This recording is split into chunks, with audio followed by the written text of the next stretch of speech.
Welcome back to Oak Rose Homestead.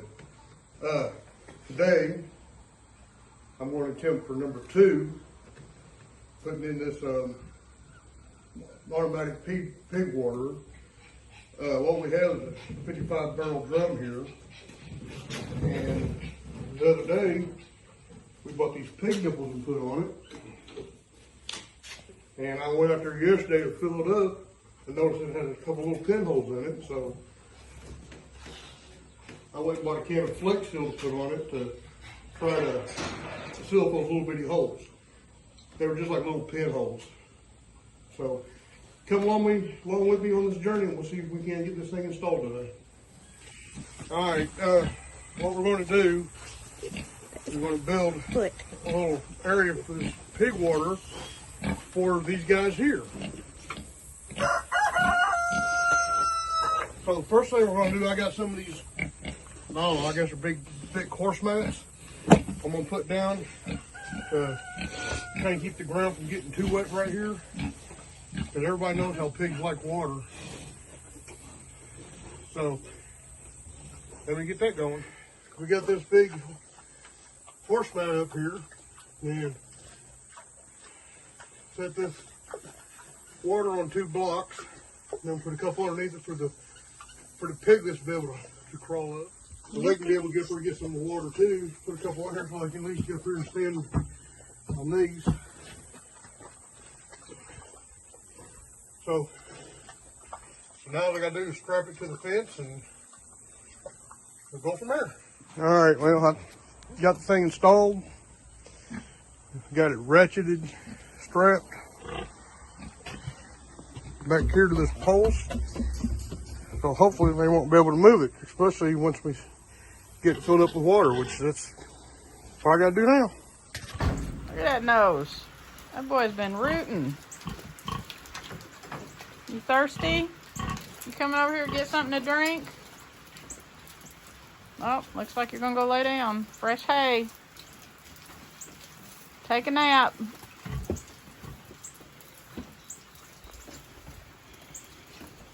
All right, we started out by putting them in with what? We used flex or plumber's tape. So we put some Flex Seal on it to seal the threads up. And for some reason, I had problems with this right here leaking. I couldn't figure out what to do, but put 2 or 3 in there with the same issue. So I finally went to... It's just like a hardware place up in... Well, they make specialty bolts and stuff like that for hydraulics. Yeah. Went and found a nut that would fit the back of these pig nipples and bought a grommet, put on the back side of it like you do a water hose, keep it from leaking, and it's working. It's not leaking so far. Of course, I know they will because pigs are rough on them.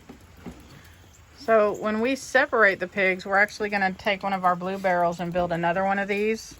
And so we'll do a complete build video to show you step by step how we did this, because this is working pretty well. I had all this black and had to get a can of Flex Seal spray on because it had like a couple little pinholes in it. Yeah. And I'm surprised that I kind of thought that they wouldn't figure it out, but they did. They figured it out quick. Yeah. Because we've been, those half tubs out there, that's how, one of them has been for their feed and one of them has been for water. And I'm telling you, they work great for feed, but they don't work that great for water because they knock it over. You fill it up and they knock it over, and you fill it up and over. So this is actually turning out to be a better way to water them.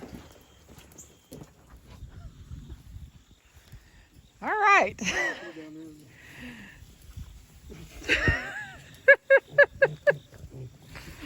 Oh my God, is there anything any better than piglets? No, there is not. So here's some bonus footage for the end of our pig waterer video. Look how big the piglets are getting. So this whole area right here was where we had our potatoes. We opened this up. We came back here and expanded this whole area. So they have They have this little area. Hey guys. They have this whole area back here to tear down. It just comes back, it kind of stops back here or corners off back here in the back, and then it goes around to the other side and goes back up to the front. But I just wanted to show you some cute piglets. They're so awesome. I think we've been trying to figure out how we're gonna do this. I think what's gonna happen, so the two spotted ones are both females, and then one of the black ones is a female. And I'm thinking that we're gonna keep all three of those to start using for breeders, because none of them are Fred's daughters. They all have a different dad. So I think we're gonna do that, and then we'll probably end up selling the two little black males that we have.